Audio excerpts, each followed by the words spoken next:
Hi guys, and welcome to Angling For You, and today you join me in the back garden next to the deck with a new box. Now this is something I've been looking at for a little bit of time. I've been torn between the XR Pro or the Comp, the 36 leg.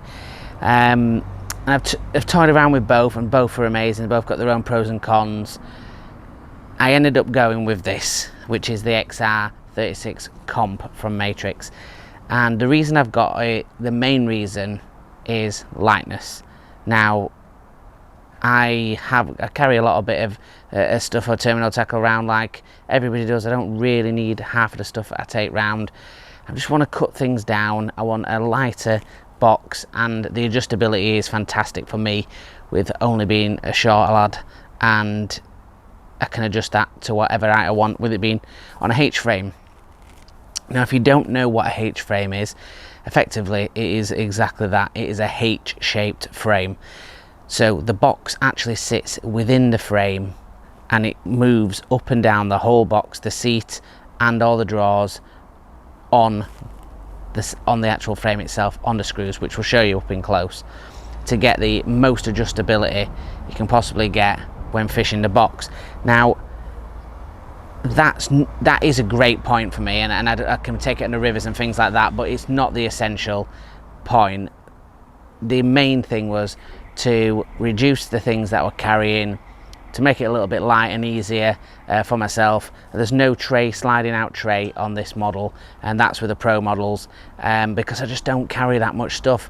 What I may do is just get one more shelving unit to put my rigs in, but there is some storage in there as well, so it's half of this and half of that. So what we'll do is not jabber on about that.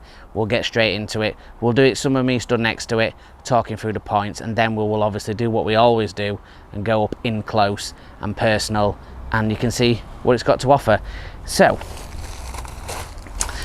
straight away, as you can see, because I'm a tart, as you all know, I've got to go for the Lime Edition. I love the Matrix Super Box. Again, nothing wrong with that box. I always trade things around, but I've been really impressed with all the Matrix stuff that I've had, boxes and attachments and things like that. I didn't want to go away from that, so I've stayed with the Matrix family in regards to my base tackle.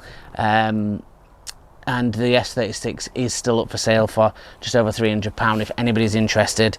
It is a fantastic box, but what I wanted to do, like I said, is have the slightly upgraded, newer version. With the amount of filming that we do, makes sense to be the most current things that Matrix have got to offer. But not only that, it is a lighter box. I don't know an exact weight of the box, dry weight, but I'm sure I can find that out when I put the video on to pop up on screen. But what I can tell you is it is considerably lighter than my S36, which in one sense is good when you're sat on an heavy box, because it feels planted, but this still manages to get away with it because of its wide stance. So first looking at the box, you can see it has got a wide stance, and it actually feels wider because of the H-frame. The leg is slightly further away from the box itself, which we'll look in close, and it does give it that really wide stance, which it just makes it look properly aggressive. Now I'm going to take off one half of these clips, because I don't need to show you that until we get up close. So looking at the box itself, it's interchangeable with all the Matrix boxes, the cassettes, nice and simple. So as always, the nice simple sliders. Now the top one's just what they call a dummy or a seat box cassette, so there's nothing under that. When you look, it's just the top of the sliding drawer. So this compartment is just basically the seat on top of which it sits. So the real first thing that you're looking at is unclipping this bottom one and opening that, and there we go. We've got a lovely compartment there. That's the difference with this one. Instead of having a sliding drawer, they've got that compartment underneath, so you can put some your rig boxes, feeders, anything like that can sit in there, rigs if you want to, or I can get an additional tray and put that into the seat, because I'm not worried about the height. because it's been on the H-frame, I can lower that centre of gravity. So even if I stack this up taller with a couple of more stacks, which I may just put one rig winder tray in, then it doesn't really matter, because obviously I can lower that down and it will be perfect for me to enable to get the right height with me having short legs. So firstly, those two, that was a big plus for me. When it comes to the H-frame, I could not have things underneath, and there's a couple of reasons why. One is sometimes it's just a bit of a pain, isn't it, when it's underneath and you're getting it out. I know a lot of people like them out and stack them at the side. They're a great idea, but for me, I don't really use it. It's very rare, and I'd rather just have it all in the top of the box. And the other thing is I can slide that foot plate in and out, which we'll show you, and it can actually come fully out, which is something that it didn't do on the S36, which that was an annoyance, because when I had the Absolute Preston, you could slide it straight out. It's easy to clean, and it's easy to get out if you want to stack it into the car and fold it on top, which we'll go into. So on the other side, let's move this out of the way. Just need to take these carabiners off out of the way first. There we go. So as the same as what I've got in my current box, we've got the big deep side drawer. So again, you can add these additional things to it if you want to. With it being the H-frame, you can just lower the centre of gravity but stack it up. I've obviously got the same drawer, and that is a must for me. I love a deep side drawer. You can add the additional front drawers to it, cassette, if you want to have front drawers as well. Again, that might be something that we'll look at in the future, who knows. But for me, it has to have that deep side drawer. It's just an essential part of what I have for fishing. I use it all the time, and as always, because they're in the cassettes, you can spin around. I obviously have my feeder, my tray to the right.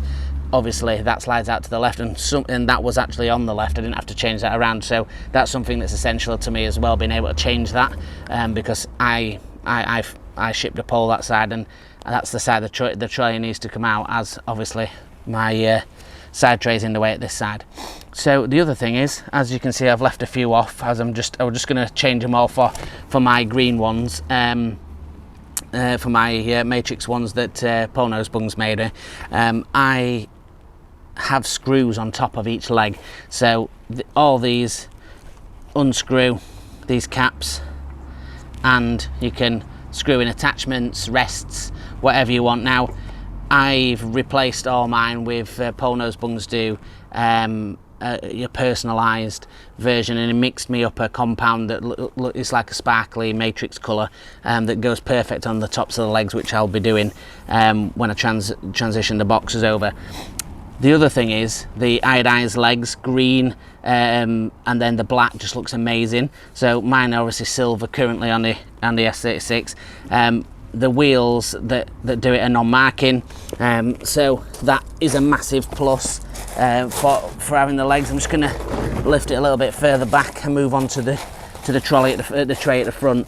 So the foot plate has a really big spirit level in the front. There's one on the box as well, so you can get it just level. So instead of messing around and fiddling, there's a lovely little handle, and you just pull it once and let go of it, and that'll pull forward and set your foot plate. If you're wanting to release it, pull it again, and out comes the whole foot plate. So if you want it as a canal style box, or you want to stock it in your bag in your car and you haven't got as much space, you can lift that out and put that in there.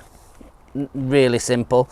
And while we've done that, I'll bring this up to camera, and you can see this is the actual mechanism there that's releasing the catch on the foot plate itself.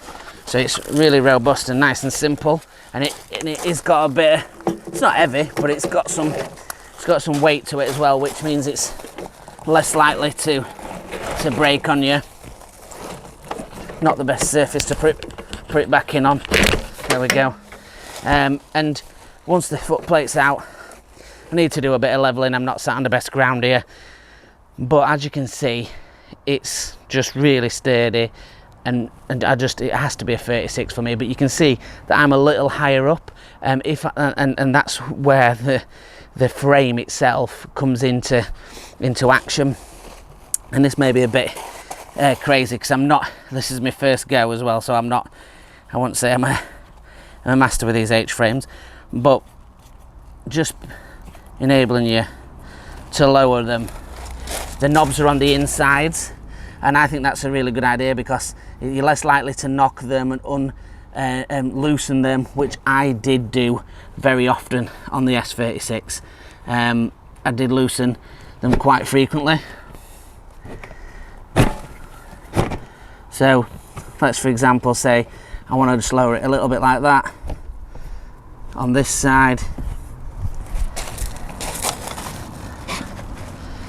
and again on this side. You can lower the box to a different height. Unfortunately not the comfiest. There we go, that's a bit better. So I can lower it to little heights. So that is actually a good height for me. It allows me to have my knees straight, which keeps my back straight, which obviously enables you to sit comfortable for longer.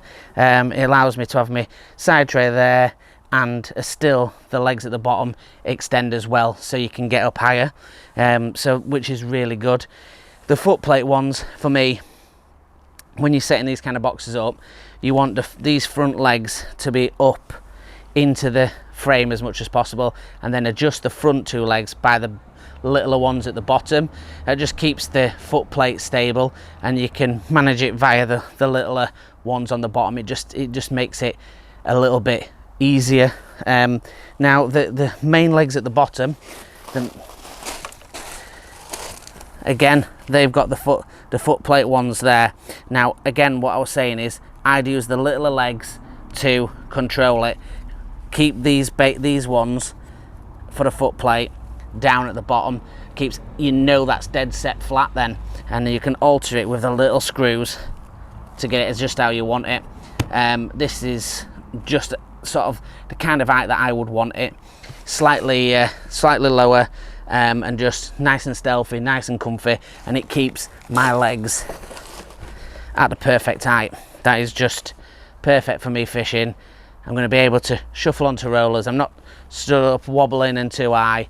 It's just absolutely perfect. And when you're obviously on your peg, you can get it set a little bit easier than when you're sat on a really uncomfortable rough ground that I'm on now. But as you can see, I've managed to level that out even on a rough surfaces we've got underneath it. So what we'll do, as always, we'll pick the camera up, we'll come in close, and we'll have a little look in detail at the little parts.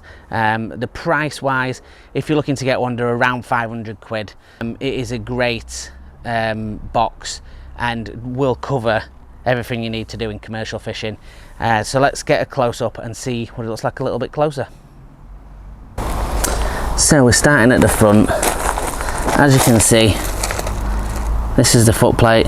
We've got a spirit level on the front of it there, nice and visible. There's a little bit of the information that comes with the XR36 Comp. Now if you want to pause your screen and have a little gander at that up in close, you're more than welcome to, and it's just listing the things that we've gone around with, but into Matrix terminology.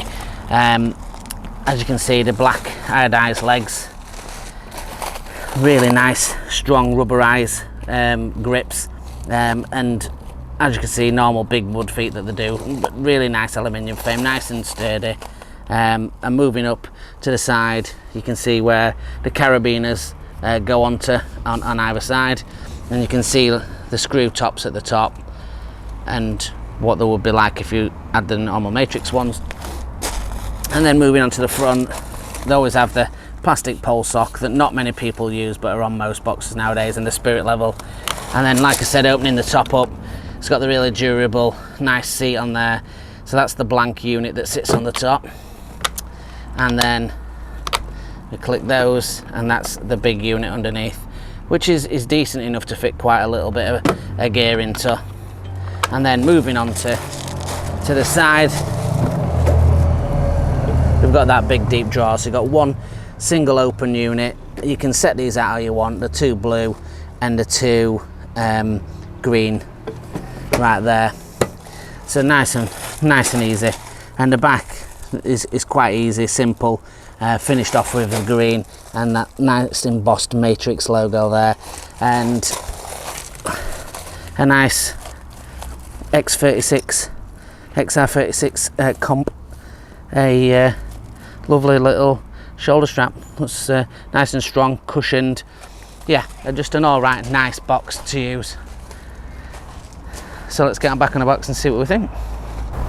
Right boys, so just before we finish the video off, like I was saying before, pole nose bungs, they do the little tops, and they do them in loads of different colours. I've obviously got the Angling For You one on. It's a bit tarty, but for me, just finishes it off. And what I've found is that I used to lose the caps on my other box, and as soon as I put these on, they've got a longer thread on them and they're chunkier, and they just don't seem to come off. It just ends up staying on, and as you can see, just finishes the box up absolutely tip top. So yeah, that's my thoughts. It's hopefully a rundown for you to have a look at. Again, boxes are personal choice. This is me giving you information about them. It doesn't mean that you have to run out and buy the exact one as me. You won't be disappointed if you do, but make sure it suits what you want to do, how you fish, what kind of things you're taking with you, and it's comfortable for you. What's right for one's not right for another.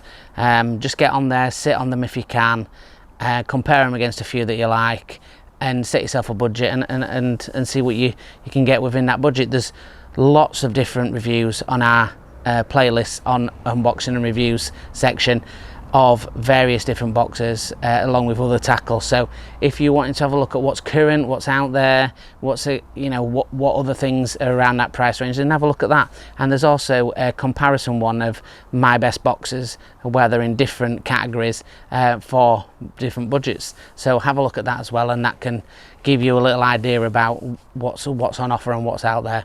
So if you join us on the Facebook group, we've got a fantastic following going on there now, just about 7,500, getting up to 7,500 members, which is incredible. YouTube is doing sensational, nearly up to 10,500, which is beyond what I'd ever thought it would have been, which is amazing.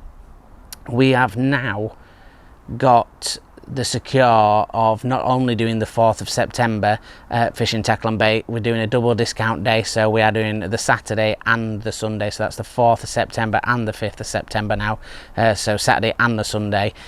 So do get yourself out to one of those. Matt is going to be hosting the 4th, and I will be hosting the 10 o'clock till 2 o'clock on the Sunday. So do come through, come meet us, come and have a look at some gear, try things out. You know, the guys are there, super knowledgeable, and like myself, I can go through anything with you, and hopefully you can find what you want, and you get obviously your 10% discount off anything in the store. So it doesn't matter whether it's a box, a pole, whatever, they will do 10% off it. So really good deal, and it's a good chance to meet Matt obviously on Saturday and myself on Sunday. We look forward to seeing you all soon. If you could like, share and subscribe, that'd be fantastic. And until the next one guys, tight lines.